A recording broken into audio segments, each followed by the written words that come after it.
Hi hello नमस्कार. आपल्या नवीन व्हिडिओमध्ये स्वागत करते. तर आपण आज बोलूया भाईविषयी.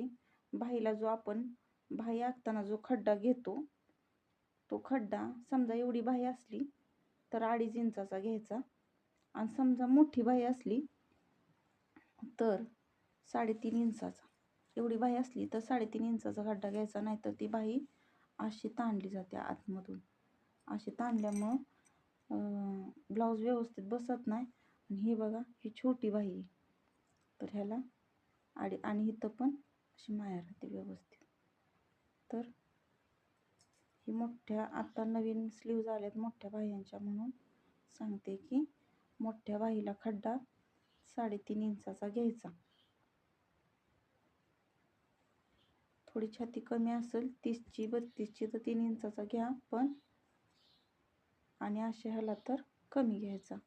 पण कोण कोण जास्त कमी घेतं, त्याच्यामुळं बाही आतल्या बाजूनं ताणली जाते आणि ब्लाऊज असा इकडून खाली इकडून असा हे होतं, असा आतल्या बाजूनं वरला खेचला जातो. म्हणून ही टिप्स आज. तर चला बाय.